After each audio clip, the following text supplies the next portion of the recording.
So feel free to ask questions along the way, but we'll let Ryan take it away from you. No, I appreciate it. Thank you. So is there any way everyone kind of come up a little bit, right? Because I feel like normally we do this at other locations. So I know in the back it's going to be hard for, I have a loud voice, but Mr. Retcher over here, I don't know if he wants to scream the way that I do.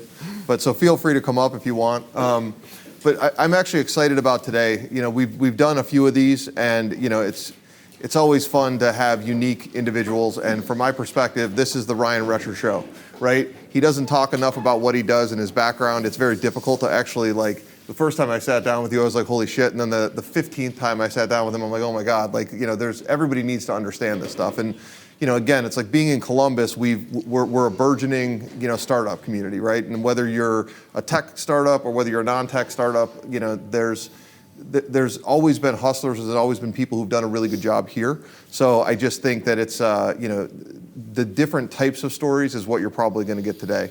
I definitely broke the mold, and I sure as hell know Mr. Retcher did as well. So if you want to share your story, and hopefully you guys have a lot of questions. Yeah. Well, thank you. Nice to be here with you all this morning. Ryan, thanks for inviting me and pulling me aside that one day in December and saying, hey, you free in January to chat? I've had this really interesting path into entrepreneurship and working with entrepreneurs. I had no intention of being an entrepreneur growing up. I wasn't one of those people that just said, hey, I want to be an entrepreneur.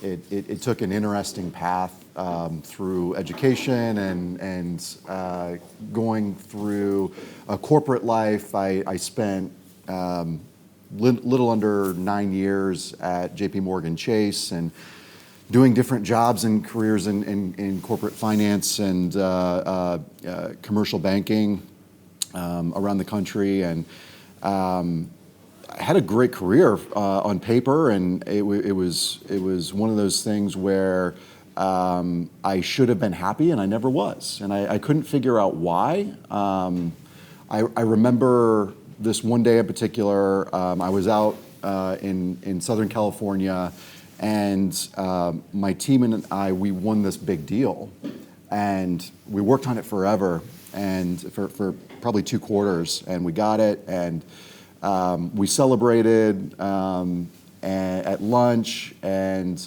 by the time I got home, I wasn't even really that happy about it anymore. And I told my wife about it, and it meant a big bonus and all this stuff. And I went home and I told my wife, and she knew about it because I talked about this deal a lot.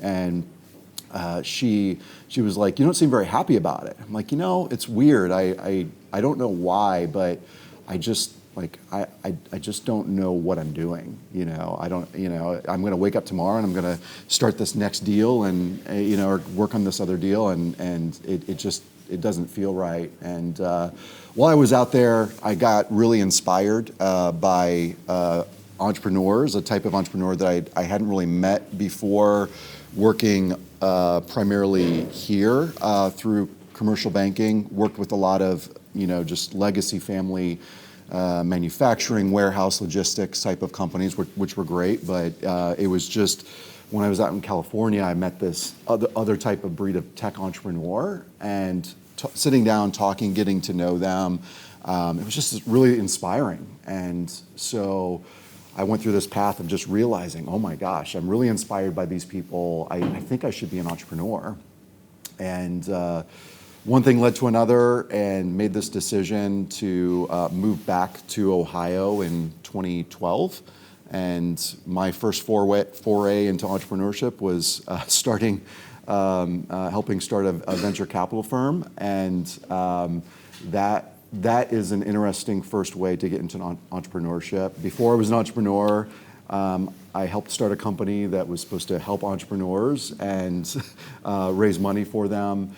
And coming into it, having a great career in corporate and having the backing of I don't know, $500 billion company with 300,000 employees. When I was winning a lot there, I always thought it was me that was winning. I wasn't used to losing. I wasn't used to, not having things go exactly as I had planned them or better. And getting into that space and not only experiencing my own failures for the first time, but feeling the weight of the successes and the failures of all these entrepreneurs that we were trying to help around me. And I never felt like we were doing enough. And sometimes they told me we weren't doing enough. And it really just started to really rock me to my core, to the point where things weren't really going well. Had some major issues with a partner, and just went through this experience where it was I call it $1 million MBA. I had gotten my MBA while I was at Chase, and none of that helped me. None of that prepared me, for what it took to become an entrepreneur and help entrepreneurs. I had to learn. I'm still learning every minute of every day. 10 and a half years later, still getting knocked down, still, reaching the top of the mountain or feeling like it, and then getting knocked down. And seeing other people around me going through these same experiences.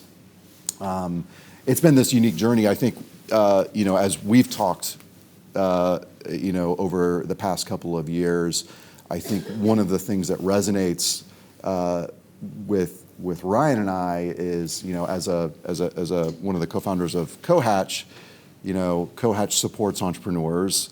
I'm with Loud Capital. I have a couple of businesses that I've started and I'm working on right now. In addition to that, and it's like, and Ryan has the same thing. He has other businesses that he works on, and we just often kind of find ourselves finding this camaraderie and this balance of being an entrepreneur, supporting entrepreneurs, doing everything we can, and the biggest challenge is, at least for me, I'm curious as to how you see this, but the biggest challenge is not letting that affect my identity and who I am. Because when you're an entrepreneur, and really, I guess if you're in any job, but I think it's amplified, especially when you're an entrepreneur, you tend to stake your identity in whatever it is you're doing, whatever it is you're building, and that you get this feeling that if I'm not successful at this, if I'm not seen as this, that I am not who I say I am. I'm not who I think I am and who I know I am. And I've learned over time that's not true. That's not true. Everything could fall apart tomorrow. And I had to learn to become completely rooted in my identity that any type of failure is not going to affect me. But being an entrepreneur that has learned, and it took me probably 7-8 years and a lot of mentorship and great people around me, coaching me and helping me come to that realization and helping give me the tools to work through that every day. It's one of those things where as I've gone through time, that's been my biggest challenge, and it's the biggest challenge that I see of entrepreneurs around me, where something happens, good or bad, and it affects up here, and that affects what happens after that. And you can oftentimes, even when something good happens and your identity shifts a little bit outside of who you truly are, one way or another, that's setting up for a really big snowball fall down with the avalanche. Yeah, 100%. I mean, most entrepreneurs don't realize that you can be an unsuccessful entrepreneur and still be an entrepreneur, right? I mean, and that's not a bad thing. Yep. I think that's interesting. I mean, I think my background's a little different, right? I mean, and again, it's similar in the sense of, I ended up, like, when I was young, I actually came from a retail-focused family, right? My grandfather owned dime stores, my great-grandfather owned clothing stores, and, you know, my mom was all into it, so, like, we used to have these, like, killer garage sales and stuff like that. Yeah. So, like, I mean, it was entrepreneur at a core. Like, my mom had, like, a company called Shirt on You that my dad had at his laundromat. He was a doctor, but he was, you know, like, again, they were just very entrepreneurial people. So, like, I was always taught that, like, you hustle, right? And you know, it's one of those things that, you know, I sold shoes for, you know, 10 years in the inner city of Detroit, you know, like literally 8% commission. You know, it was, you know, that's where I like cut my teeth. And I mean, I was in law school, had an MBA and a law degree, and I was still working selling shoes because that's where I was making the most amount of money per hour, right? So, you know, I also worked for Accenture and got the 2-year, I call it the second MBA, right? And then I worked for Scott's in Atlanta, and I worked for AmericanGreetings.com, where, you know, those are important as a learning experience because before I'm 30, right, I'm getting my degrees and I'm really learning from these corporate cultures and really realizing that, like, I hate corporate culture, right? Like, and again, I don't mean that like in the sense of I love corporations, they're great, they're just not for me. And again, I came from a city in Detroit where it was like, I was told I was gonna work for GM for my entire life. Like, I was literally gonna put a blue suit on, wear it, walk around and, you know, basically get my job and work my way to the top. And honestly, whether I was CEO or whether I was a senior VP or whatever, in my head, I had no idea what that meant. All I know is that that's what I was gonna do. You know, and I think, I came out as a salesperson, right? I always still consider myself like, I mean, I always say a shitbag salesperson, but at the end of the day, like, I am a sales guy to heart. It's grown into business development. I developed a digital marketing agency, and like a lot of it I did because I was treated in a way that, like, I didn't feel that I was appreciated, right? So think about a sales guy. You walk in and, you know, speaking, oh man, is that Dave right there? Look at you. So he knows this story really well. But yeah, so I walk into Meditech and we start, the first day we start, it's we go bankrupt, right? And, you know, Dave brought me on. Thank you for being here. I feel like this is like the ghost of Christmas past. But anyway, so I get a phone call from Carol Tomko, and she basically says, all your stuff, like, I just moved all my stuff up to frickin', like, you know, from Atlanta to Columbus. And she was like, hey, by the way, all your stuff's part of the bankruptcy. You need to call and put it in your own name. So now, again, I'm 31 years old. I'm broke. And now I have $30,000 more in debt because apparently, like, you know, that they wanted to bring me up in like the nicest way possible. It was spare no expense. So anyways, in and out of bankruptcy in 60 days. And, you know, I was basically left to say, okay, Ryan, here's your job. I was given 3 customers, and like one of them quit, one of them closed their business, and then one I was told not to work on. And I had a year to do it, right? And again, of course, the CEO at the time, like, he was like, you're gonna kill this, you're gonna rock this, you're gonna do great. And every sales guy has a bullseye on their back. And honestly, everybody says that they would like to have your sales guy make more money than the CEO. That's BS, right? That's it's BS, and it's always BS, right? Like, so, you know, again, there are very few, I'd say it's like 10% of the companies out there that actually do that, and usually they're the most successful companies for a lot of reasons. But anyways, long story short, we got in and out of bankruptcy. I was, like, Dave's best friend told me that I was getting fired, and he literally walked in a year later, and the CEO got fired, but like the 2 days before I was supposed to get fired. So I didn't get fired, and we actually closed $1.2 million deal, and we grew the business, and, you know, we ended up a $120 million business from acquisitions and other things.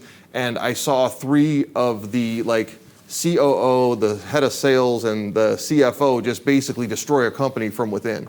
You know, and my business grew from 3 million to 27 million. We're growing, we're doing everything great. And it's like when you're saying, like, I try to feel good about it, but in reality, you can't feel good about something when the entire business is not, you know, fundamentally doing well. So anyways, long story short, when I left there, I wanted to open a company that was a VP of business development, right? Like that we did outsource, because what I would see is when you look at these sales guys, you either have one of 2 problems, right? Like, these guys come out, and you get them out of school and you have them work for a company and you train them and they do well and then they leave, or they do crappy and you fire them and then you have to start all over again. So very difficult to get these guys built.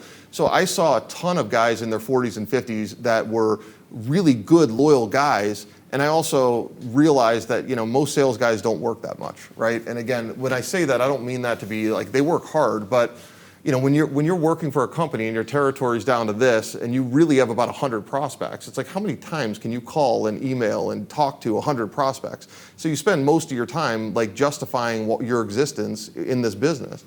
So I went out to go do it, and I realized, oh wait, I'm too young. No one's going to allow me to do this until I prove that I can do it. So what I ended up doing was basically building a company, conversion development group that not only did sales, but did all the marketing that drove leads, right? Because from my perspective, a salesperson, it's not their job to drive leads, right? It's the company's job to drive leads for them. It's the salesperson's job to basically take that lead and convert it into something that really works for the business. And so I did that for a long period of time. And, I had this belief that being an entrepreneur, I thought I was an inventor, right? From the day I was born, I literally, I thought I was going to wake up one day with this eureka moment that I was going to be like, okay, I'm starting a business tomorrow. But it just never happened. And what I realized is that I can help inventors, they screw up a lot, right? And again, I don't mean that in the sense, it's typically a lack of understanding of what they're getting into. People call Invent Help. Have you guys ever heard of Invent Help? It's a commercial. They have 12, it is the biggest scam in the entire world, but people actually call up, and I've talked to people who've done it, and they're like, oh yeah, I gave them 12 grand, and they did a market study for me, and they built a business plan for me, and I'm like, nobody can build a business for you, right? So you ended up giving them 12 grand, and these guys build their business from really good sales guys. So basically, I ended up working with a lot of direct-to-fulfillment companies, right? So, and I worked with them for 3 years, 5 years, 7 years. So I met a lot of inventors and a lot of entrepreneurs who were making a lot of these mistakes. So kind of like your role with Venture, where I was able to basically go in and help these guys build their business. So I built Lyft's fulfillment for their pink mustaches. You know what I mean? It's so stupid, but those were the tech companies that I got to work with. And I'm working with the guys from Lyft that they went from paying $500 a month to doing $1.5 million worth of business because they just exploded.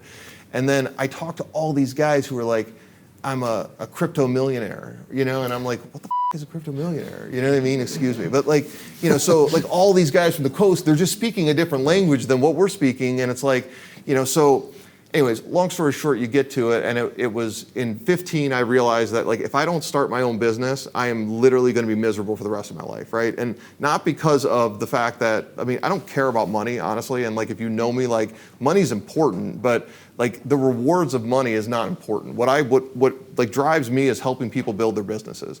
And so when we started COhatch, we actually originally started it as Mesh Fitness. So we the 6 partners and I got together to open Mesh Fitness, which is over in Bridge Park.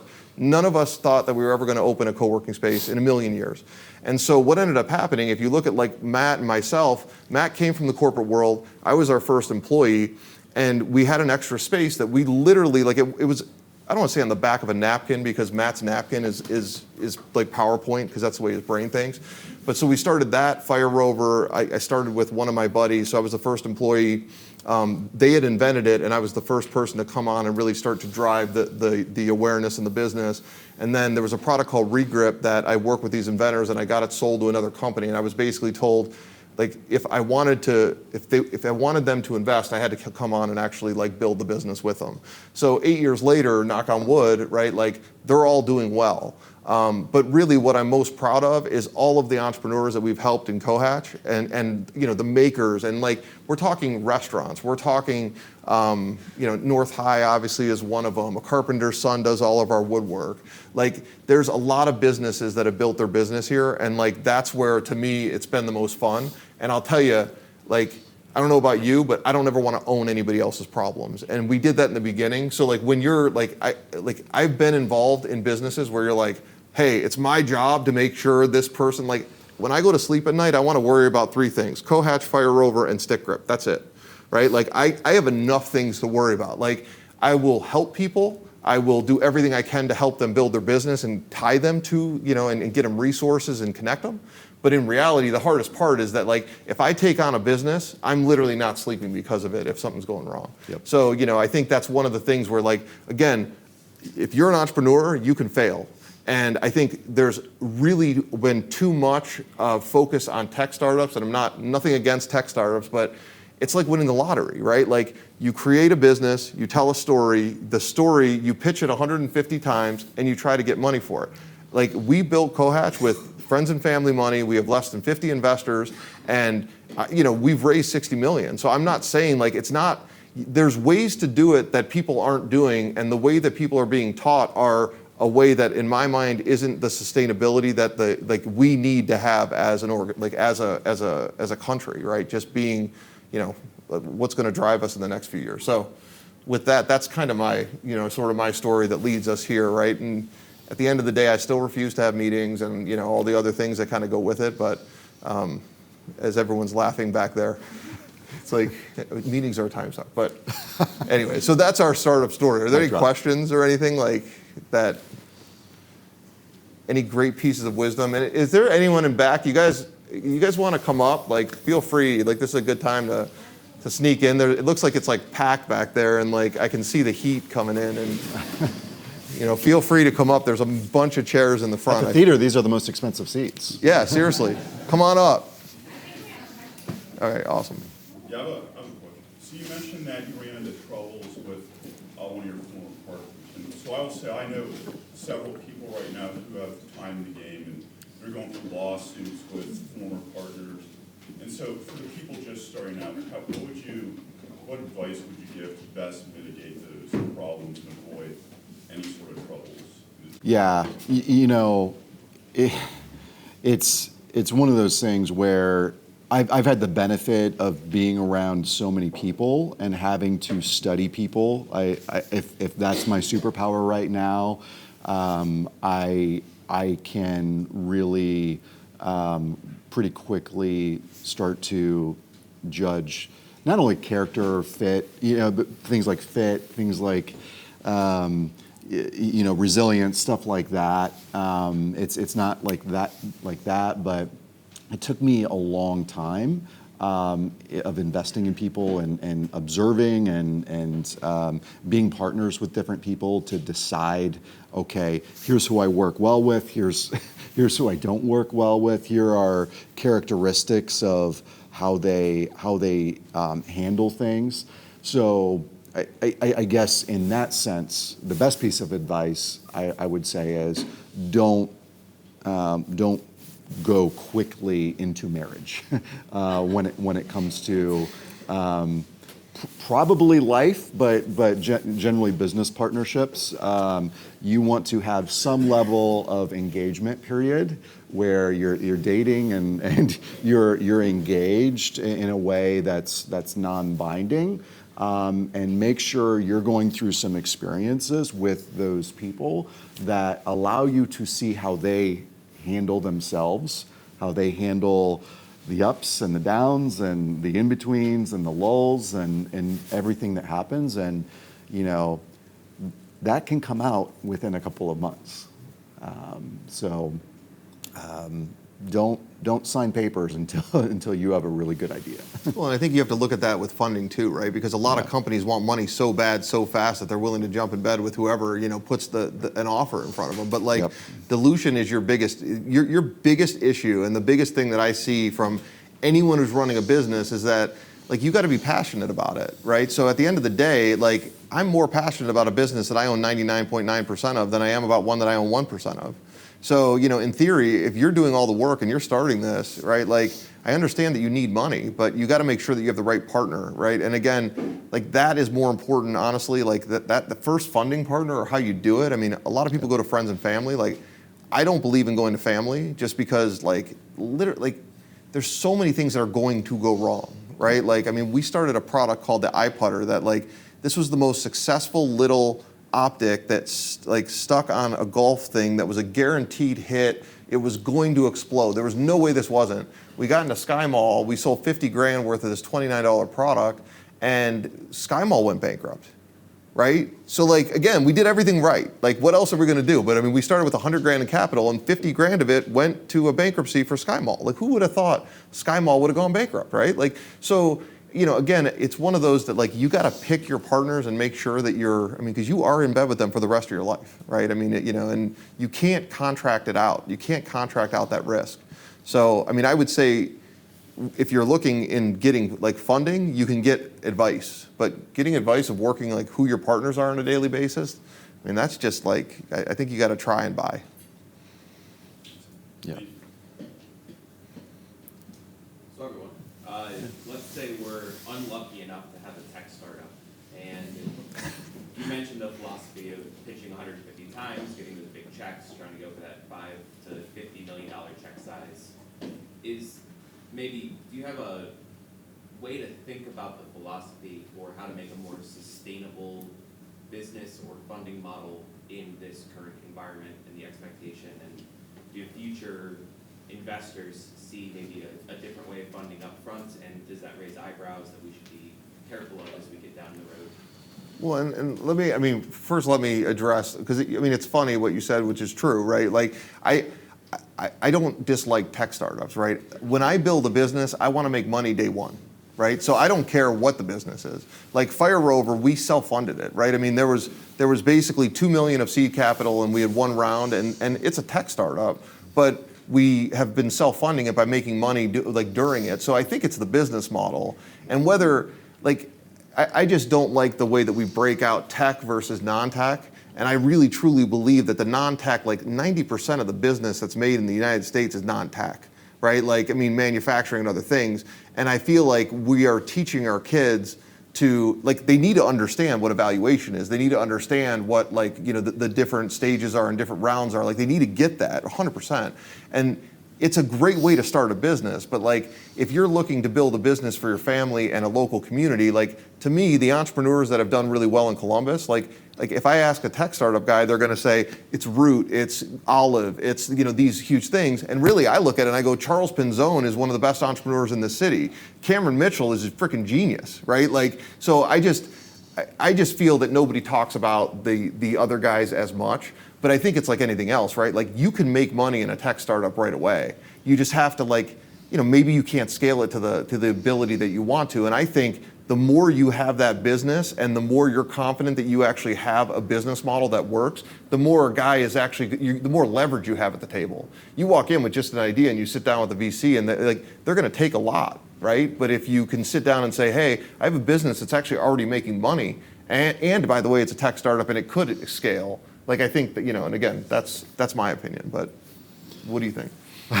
Yeah, well, that's a deep and very specific question in the sense of it's such a subjective and varied thing based on exactly what you're doing. But I'm kind of along the lines of what Ryan said, but one of the things that I look at really early in a company that I think is most important. I don't care whether it's a tech company or what type of company, but how much have the founders invested in it in themselves, and not just sweat equity, but capital.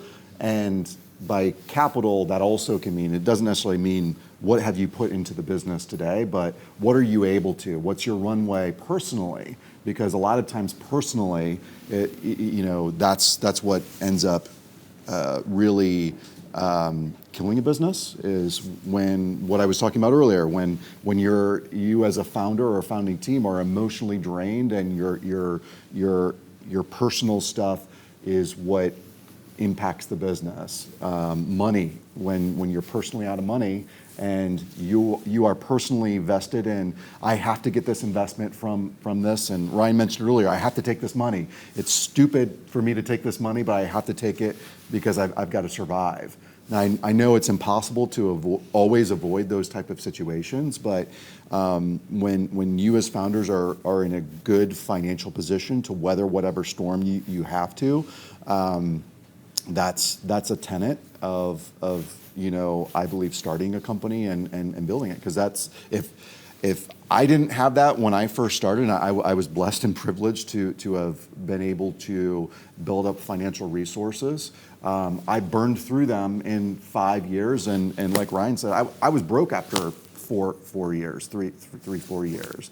I felt like a failure and an idiot, and I had to face my family. I had to face, I had to face my wife, and like, here's what happened. And at the end of the day, if I hadn't had that, then and maybe this would have been a good thing, but day 100, I would have had to face a harsher reality than I did. So, to me, that is important. I don't think I directly answered your question, but early on, I really believe having that ability to be self-sustaining in of yourselves, because you don't really need a whole lot that you can't figure out and do on your own. So if you and your team are well-funded personally, then it gives you a lot of flexibility, and you don't have to take those potentially terrible deals. Well, that's where, especially if you're young, right? I'm 47, so I don't know if that's, like in these days, I'm a young 50, an old 30, whatever it is. But I think it's okay if you fail after 5 years, right? Everybody here wants to, everybody wants to make money tomorrow, right? Everyone wants a startup. Startups are overnight successes. They take 5 to 8 years. Yeah. If you think any differently, then don't do a startup. Because honestly, it's like, I can't even tell you how many times I've gone home and my wife's like, oh, so are you getting money this year from COhatch? I'm like, no. So everyone's like, everyone's looking, going like, hey, you have COhatch, it's doing great. I'm like, yeah, but doing great and being a great investment is a completely different thing, right? And again, it's like, especially if you're going to grow the business and self-fund it, which means you're never taking money out, right? The minute that you're done, you might I could be dead tomorrow, right? And again, I want to know that when I lay on my deathbed that I was happy about what I did and I was proud of what I did and how I did it. And I think that's more important, right? Everyone's so afraid of failure, and it's literally you learn more during failure than you do anything else. And Yep. I can't stress that more than anything. Literally, I will call myself a failure every day. I don't care, right? You should wear it with a badge of honor. Now, you don't want to be known as that entrepreneur who always fails, right? Because at a certain point, it's like you do like to have success sooner or later, or maybe you're in the wrong business, but it's definitely it's not an easy road. And I can say there were times when I bought diapers that I was like, holy crap, this $150 that I just spent on diapers and formula is too expensive. I can't do anything else, right? I drove a VW until 3 years ago, right? And again, I'm nothing against VWs or anything, but to me, driving a nice car wasn't important, so, and again, it's because what's important to me is keeping the lights on and making sure that I have enough money when it's needed. And if I need to put more in to make sure I don't get diluted, I need to do that. And those are the things. They're hard, and they're family and they're personal. Yeah, and I don't want to discourage people from necessarily starting something. If you don't, I want to make sure that you understand that it's just different. It's different when you're going into things with different situations, and you have to approach it differently and have different expectations. What do you got, Logan? I wanted to know, knowing what you all know now, if you were back to my age, would you still have went through your MBA programs? I'm going to answer that the way no one's going to want to answer it. So, basically my answer is yes, right? I would do it in 2 seconds. And the reason that I would say that is because I was very fortunate. When I went to Case Western, they had one of the top 10 entrepreneurial business programs in the country.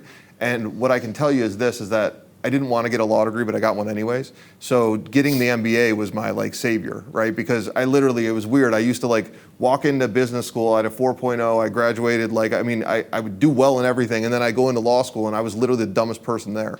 And it was I'd walk in and feel good. And then I'd walk into law school and be like, why am I here? So, and can't even tell you how many people came to me and were like, why didn't you force me to get an MBA? So that's one thing. And the second thing is an entrepreneurial MBA, it can suck and it can be amazing, right? So I was lucky because there was a guy, Robert Hisrich, who he actually wrote the book on entrepreneurship, and he was there at the time, and a guy named Richard Osborne. But Robert Hisrich had made his money from helping inventors. So I learned a ton from him.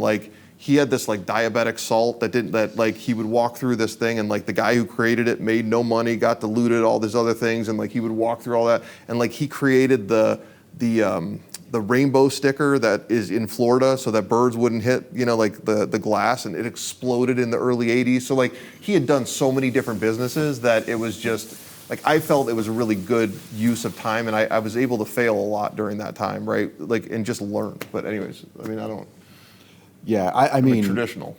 I don't think there's a universal answer for that. I'm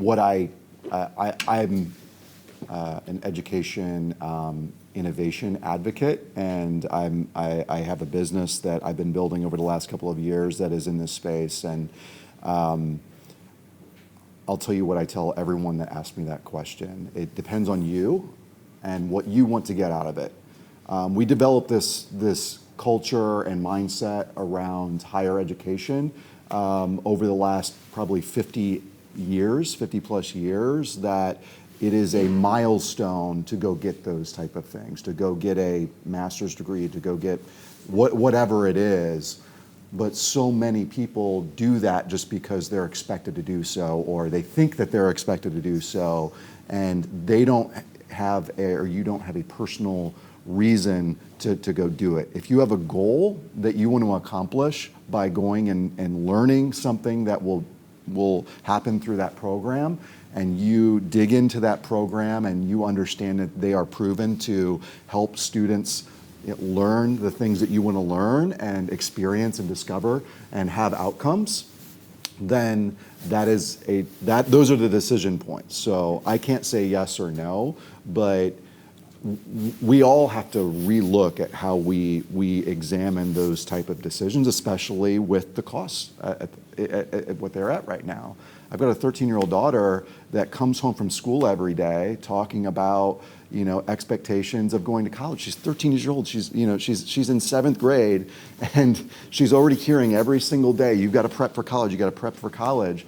And I have to sit down and talk with her and just say, yes, maybe, but you have to understand, and I want you to experience all of these different things. And if you want to go to college, I will support you, and I will do everything in my power to help you with that journey. But you have to understand for yourself what your goals are, why you want to go get that education, what your desired outcomes are, and then look at it as a business decision. You've got to come up with a business plan. I'm investing X years of my life where I'm not making money, or making a lot less money than I could if I was focused on something. Am I going to develop the skills and experiences I need through this path to get to my goals? And sometimes that question's yes, sometimes it's no. Is that a good investment? Sometimes it's yes, sometimes it's no. But I think a lot of times it's good for like if you get laid off somewhere, right? Like, and like it's a good way to like break up something, right? And the other thing is, it's the people you meet are typically those are the people that you're going to be working with for your lifetime. So, and again, that's if you do a daytime program versus like nighttime programs. Yeah. But I mean, again, I agree. You don't want to pay a lot of money for a lot of things. I mean, these kids get degrees for $150,000 for an undergraduate degree, and it's insane to me. I owed $75,000 when I got out of law school and business school. I just paid it off probably, maybe 7 years ago. But I mean, at the end of the day, it's like, and I had a full ride scholarship for business. So like, I look at some people who just got a law degree and owed $250,000, and it's like, are you ever really going to pay that back? I mean, it's difficult. What else we got? Do you have any typical step zeros when you're evaluating an idea or trying to find one? My step zero as an entrepreneur, and what I look for and ask entrepreneurs that are talking to me is, are you so passionate about solving the problem that what's in front of you, that problem that you're going to build a company around, are you so passionate that you're willing to ride and die with that? That it is a problem that you feel in your soul you have to solve, that you want to do it because you want to build something that's great and that helps whomever you're trying to help. If it's money driven. If you think, oh gosh, this is a great business, and I think this could blah blah blah blah, that's a part of it. But that has to make sense. But unless you feel that at your soul that this is, I love this. I have to do this. I have to do this. Then it's really hard otherwise, because when you hit a brick wall, and you will, and if you're not willing to break through 80 brick walls for that, that's my first question. Yeah, I mean, for me, I mean, I don't. A lot of people read a lot of books and look to other people. I do a lot of thinking, right? And again, it's like, this is why I hate meetings. Again, I'm not saying meetings aren't important, right? But I just feel like I've been in these cultures where literally meeting after meeting after meeting after meeting is nothing gets done, right? Because, and I read a lot, but I don't read a lot of books, right? And I don't, when people come up to me, and I don't judge other people when they say this to me, but hey, have you read this? Have you read this? Have you read this? I end up bringing in someone like JD, who's our new entrepreneur in residence, who he's read every book in the world, which is great. For me, I just talk to my group. I talk to people, I talk to myself, right? And try to figure out, I had a eureka yesterday on a business that we're trying to build out to and it was it literally hit me after 7 conversations, a frickin' sledgehammer to my head.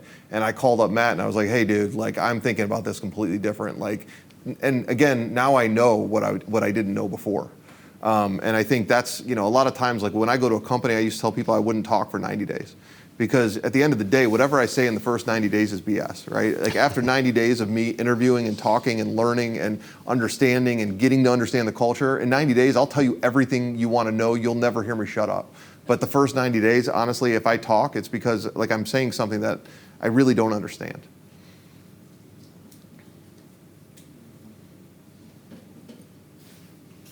Kind of a cliche question, but single greatest piece of advice you've had, but I'd like to split that up with your guys' backgrounds. Is that advice the same in your corporate experience as it was in your entrepreneurial and startup experience? I mean, I think from a corporate perspective, what I learned, so I was very fortunate in the sense of when I was at AmericanGreetings.com, I literally was a marketing manager, but I remember walking in and I was there early enough to see the banner ad that was on the front page of AOL's homepage, that when it used to pop up and say you got mail.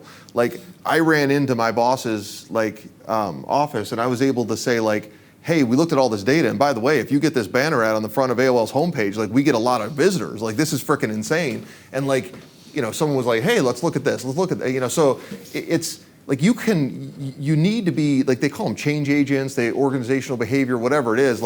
In organizations, you can do it, and it takes time. So when I was at Scott's, I was fortunate. There was Deb Mezdea had literally just put the first business warehouse in for an ERP, right? So this was the first time you actually had data that you could literally slice and dice it and write reports and do all these things. But what they didn't have was, they didn't understand, they had all this data, but they didn't understand what reports, what KPIs were needed. So I did a lot of meeting and talking to the different user groups to figure it out. So I think when you're in a big corporation, you have access to all this material. It's just you now have to figure out how to move mountains. When you're doing it in corporate world or in startup world, it is literally with COHatch. I mean, I was standing in front at the Worthington Farmers Market getting people to come in and look at our spaces, right? I like that more personally. It's just more fun for me.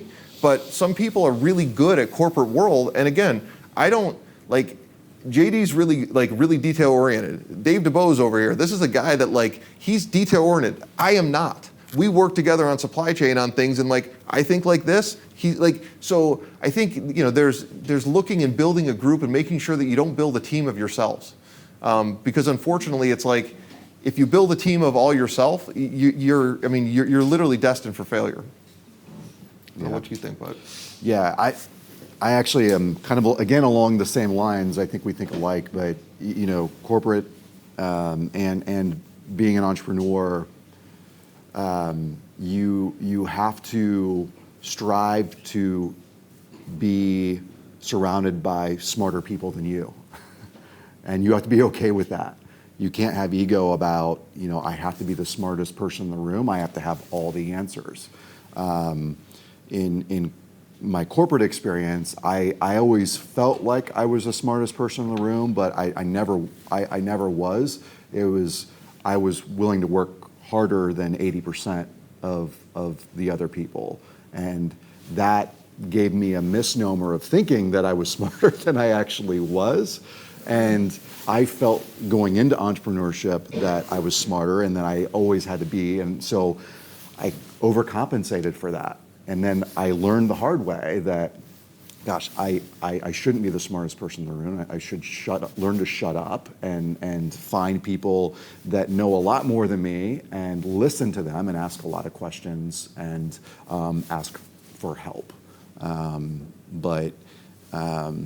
Take those tenets of work hard. You got to work harder than anyone else. You have to take care of yourself. When I say work harder than everyone else, I don't necessarily mean that hustle culture where you work 23 and a half hours a day and get rest, spend time on yourself and reflect, and always be around smarter people than you. Well, yeah, and I think, one of the best piece of advice that I ever got, and it was the first time I hired someone, I was at Zomax, and I was sitting with an HR rep, and I was hiring a salesperson, and she said, "So what are the training here?" And we hadn't developed any training, right? There was no training. It was literally get on board and dial for dollars, right? And so I'm just starting to stammer in my head and trying to come up with this idea, oh, well, what we do is, and she literally dead faced looked at her and goes, "You learn by fire here. Are you okay with that?" And I was like, "Oh, you could say that?" You literally, so again, it's one of those things that in anything that you do, right, working hard, I believe in working smart, not hard, right? I always tell anyone, if you could go close one deal for $1 billion the first day, go rest for the rest of the year. I don't care if you do anything, right? Most people have to work. So, again, I think it's working hard is something, as long as you're working smart, don't work hard and not do the right things. I think because a lot of people spend a lot of time working damn hard on things that aren't important. So kind of going based off of what you mentioned, making sure you get these teams of individuals who think differently, different backgrounds, couldn't agree more. When you're super early stage startup, seed round, Series A, and these teams are smaller, and you're building up maybe leadership, CRO, CMO, whatever this could be, and good. The main issue that could ever be there is if that organizational initiative isn't agreed upon by everyone. Great, so everybody agrees on that. But you have some absolute rock stars that may be revenue side versus marketing side versus tech side versus whatever it could be, and they all agree on that, but how to get there, there's disagreement and conflict. And obviously that's amplified within a smaller team, but you do understand everybody's ideas. How do you resolve those? And has this ever been an issue for you, or have you been lucky enough to not have it be an issue? I think you understand, my question is, how do you resolve those conflicts while maintaining the strategic initiatives of the organization, making sure everybody's hyper-focused on where you are going, and kind of as opposed to how you get there? Does that make sense? Yeah. Sorry for the super loaded question. No, I think it's a good question. I can take a shot. At the end of the day, you need to have one person who makes all decisions, right? I don't know, I don't mind being number two, right? In COhatch, Matt and I will have, we think very much alike, right? He thinks from an operational side, I think from a marketing side. At the end of the day, he owns more than me. He makes the decisions. He's the leader. At Fire Rover, we have Will Schmidt, and I think one of the things you said is a lot of people will come out and they'll say hey, I have this whole awesome executive team. Well, when you're doing a startup, you don't need an awesome executive team necessarily. You need one or two good players, and you play to your strengths. So we don't have a COO for Fire Rover, and we're a $30-something million company, right? But we have the guys who are doing the work, and we have a CEO who wears a lot of hats. So I think at the end of the day, you have to have the person who, the buck stops with them, and I'm happy at not being me, right? Honestly, at the end of the day, there's many times I'm okay, I'm wrong, done. And, you got to make sure that you don't have an ego enough that, And sometimes, I mean, the leader of an organization needs to have an ego, right? Like, you know, unfortunately and fortunately. I mean, it's a good and bad thing, but I don't know what you're. Yeah. I mean, again, I agree. It's one of those things where I do workshopping a lot for our team, for clients, for portfolio companies, strategy workshops, product workshops where you want everyone in the room contributing to the process of putting everything on the table, because everyone on your team in your company brings a unique perspective, and so you want to allow everyone to have a voice, but ultimately we always have what we call a decider. And it's different sometimes in different contexts when I'm workshopping, because sometimes we're dealing with a highly technical decision. Sometimes we're dealing with a business or HR decision, and but I agree. Sometimes that decider is the same person every single time. But as long as the team is willing to, going back to what I said before, you have that trust. At my organization, Naveen, he's our CEO. I trust whatever decision he makes, because I know from experience that before I ever signed paperwork to become partners with him, it took probably 3.5 years, 4 years almost, for me to sign on, even though I was working with them, working with my now partners at Loud. They asked me probably 25 times to join them and be a partner. And because of my prior experiences, I had to work with them and build that trust over time. And you don't always have that luxury of years to do that. But you build that trust. If you don't trust the people that you're around to make those type of decisions, then don't go into business with them. Because, again, I agree, you can't have ego around those type of things if you don't get your way. Even if you know in your very core that what your idea is the best, maybe it is, maybe it isn't, but you go into those type of arrangements and you have a decider, you trust, and you work through that. Thank you both very much. Yeah, mine, I mean, what's funny, just like Matt and I sat down the first, like when we signed our deal, and he literally said, he goes, this is either the smartest thing I've ever done or the worst mistake I've ever made in my life. And I was like, again, he doesn't like remember it, but I remember it really well. So, it is. Yeah. And if you have that relationship, where you have that trust and but you see them going in a direction. I have a relationship with Naveen and Darshan and my other partners where if I see something, outside of individual one-off decisions, I'll take them to lunch. I'll sit, hey, I kind of see us kind of heading this direction. What are you seeing? What are you thinking? Because I might not be seeing things that they're seeing. And by asking that question and getting their perspective, I'm seeing why they're making decisions that I don't necessarily understand, or I trust them, but now I understand, or that gives me an opportunity. Oh, okay, that's interesting. Have you seen this? This is what I'm seeing. This is from my perspective, we're inching towards that cliff, and I think we should reconsider this direction, not necessarily micromanaging decisions. And that we have that type of relationship where we can have those conversations, and we generally don't take personal offense outside of 5 minutes. So I have a follow-up question to that.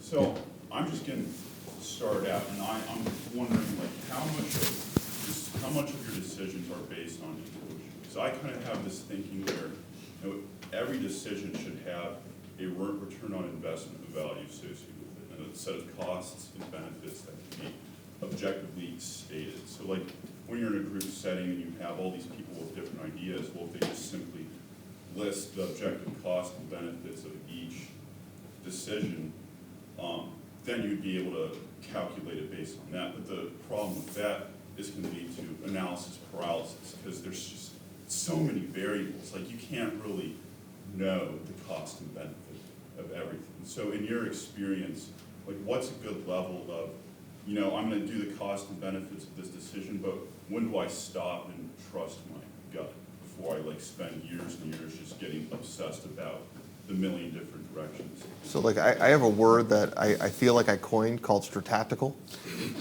right? And like at the end of the day, right, like you need strategy and you need to understand, but at the end of the day, you got to do stuff, right? So like, you know, I mean, especially with a startup, right? Like you can't analyze. And by the way, the data that you're using, the one thing I learned working in data for 4 years is that data is not correct, right? And like data also has a lot of other data that you're not capturing.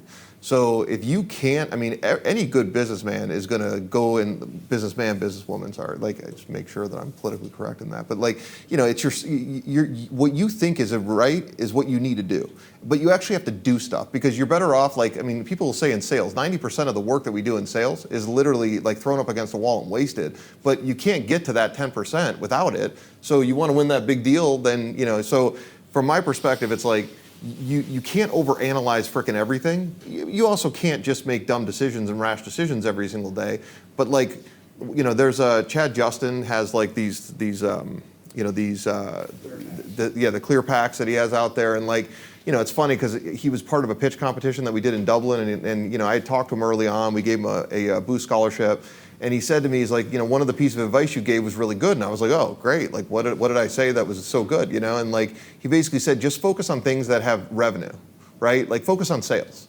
Because at the end of the day, when you're in a startup, you've got to make money. So you can focus on everything else. You can worry about making the best product in the world, all these different things. But really, at the end, if you're not selling and you don't have a deal, then really you're wasting your time. It's a lot of like strategy, a lot of thinking.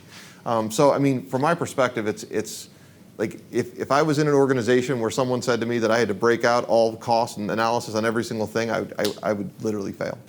So, I mean, I'm not saying that it's not right, but I mean, I would be careful strategizing it outside of your brain with your other group, right? Like I would say, okay, here's what I came up with, but let them figure out their ways too, and let them try to get you on their side without doing it exactly the way that you need it. That's just a piece of advice from my side for what it's worth. Yeah. I look at this differently for major decisions versus everyday decisions. For major decisions, if I'm committing myself or my companies to a major thing, making an investment, something like that, 99% of the process is that data, the process, the diligence, all of that. But 99% of the decision is the gut, because you know, you can look at all the numbers, and you know, from an investment decision standpoint, people's resumes can look crazy good. They're you know, everything on paper or you know, on the sheet can look incredible, and we'd be stupid not to invest in this or go down this line and do this deal. But ultimately, when I'm talking to the people and you know, I have a gut feeling, or one of my partners has the gut, the decision comes down to that. You know, okay, this is all great, everything looks good. You know, what does your gut say? What is, you know, we go around the room, and all my partners, it's like, okay, what's your gut say? And I've learned to not ignore my gut. And I've learned to not ignore my partner's gut. And I'm okay with those decisions. I'm not talking about being driven or making decisions by fear, because oftentimes, and there's a difference. Your nerves and your gut. You know, there's you know, I say everyone. I don't say this, but I read this somewhere and it's really stuck with me. We have a head brain, we have a heart brain, and we have a gut brain. And they all work in tandem. There's all these nerve endings that like give us these feelings. And you need to be able to recognize, is this fear? Is this love? Or some variation of that? Because fear and love can have you make some stupid decisions. And that intuition, that gut, if you learn how to listen to those type of things, you can make those decisions. But listen to your gut. Everyday decisions don't get bogged down in that. Don't like, what's my gut tell me? You know, do I go to Piata or do I go to Fusion? But It's a bumper sticker. I like that. You have a question back there? Yeah, so to add on to that, if you think about when you go to market and then you have version 1.0 of your product, whatever that is, and yet you continue, it's not right, it's not good enough for prime time, and then keep on tweaking and never get to the sales process, right? So discuss the feeling of good enough for beta version and moving it to, the next level, but understanding that you gotta keep tweaking it at some point and get it to market. Any comment about that? Yeah, I mean, I've sold Invisaware my entire life, right? And again, it's funny that Accenture taught me to sell Invisaware. I mean, as Dave threw me into a random person's or a corporation, just left me there by myself and made me figure out how to make money. And I think I actually did. I'm not 100% sure yet because it was a lot of it was cost savings, and I think that's how a lot of consulting companies do it. But I think at the end of the day, you have to sell what you believe your product's going to do, and you got to be reasonably confident you're going to be able to do it, right? This isn't like you want to be Elizabeth Holmes, with that type of thing. But so I mean, I definitely think that selling your product before and trying to get someone on board that's half the battle, right? I mean, and it's like you can be at different stages inside your development, whether it's a product, consumer product, and whether it's manufacturing or something like right now I'm building a product with a large corporation, and it's like they want a product for hot works protection. I'm going in and figuring out how to do it. At the same time, they know we don't have the specific thing they need, but we have the expertise to get it done, and we have the reputation to do it, right? So I think a lot of that is, that's a big piece of it. Yep. Always be selling, no matter where your product is. You should always be out there selling, because even if it's early, you're getting feedback that helps you build it and grow it, but do that with obviously transparency. So here's where we're at. Here's if I build it this way, get feedback throughout that process. Well, cool. Well, I appreciate it. I think maybe we'll do a couple last words, and then you guys obviously hopefully we have enough bagels and muffins out there. I mean, my biggest job in life is to feed people, so let's make sure that we have enough. You can ask my team, but anyways, what do you think? Thank you all for coming out and listening to us ramble. Do you have any famous last words? Sorry, I mean, Jenna should have been doing this, but it's okay, Jenna. I got it. It's fine. I'll take control. Famous last words. What do you think? I mean, something that you leave that is a bumper sticker that is fear and love is the don't ever listen to, and that's what I took from it. I don't know. Go be awesome. I don't know. That's it. I don't know. I don't like I don't like having the last word. So you have the last word. Fine, I'll have the last word. At the end of the day, right? I truly believe that I truly believe this, right? That I won the lottery just being an American, right? And again, if you're here and you have the opportunity to do this, I mean, I was in Ireland once. And there was a guy who was literally he was shining my shoes, but it was because I was going to a meeting and I was at the airport. And, he said, he was like, where are you from? And I told him, Columbus. And he goes, you're lucky. And I was like, what are you talking about? Why am I lucky? And he was like, because you have an opportunity. I'm going to be shining shoes for the rest of my life. You have the opportunity to do it. So us being we are capitalists, right? That's a good thing. We all should be. And it's our job to go out and be passionate about whether it's a startup, a nonprofit, for social business, whatever you're passionate about, do, right? And whether you have your job, I mean, I honestly believe that if you don't do the things that you want to do, you're just not going to be happy. And honestly, I'm not saying that you're happy every day, because I can tell you, between Ryan and I, there's days we're both in a bad mood. I look at him, I'm like, okay, going the other way. But at the end of the day, if you hate your job one day, great. If you love your job, you're a lucky person. And you know what? You should never stop looking for that. So that's my last words. I mean, I don't, do you have anything else, Ryan? I mean. Yeah, I mean, you said it well. It's you have to love what you do, no matter what it is. You have to love it, and that's what I meant earlier. You know, you have to love what you're doing. You have to love why you're doing it and who you're doing it for and who you're doing it with. And if you haven't found that yet, then you can get there. Just go out and seek that. I don't know. That's probably the best advice I can give, and a lot of it sounds cliche, but it is so true. You just have to surround yourself with people that you love and trust. It's not easy to find them, so you know, do the work. Be willing to invest yourself in that process, and it might not be tomorrow. It might not be next year. Be patient with that process. And once you reach that point, you know. That's good. Thank you, guys.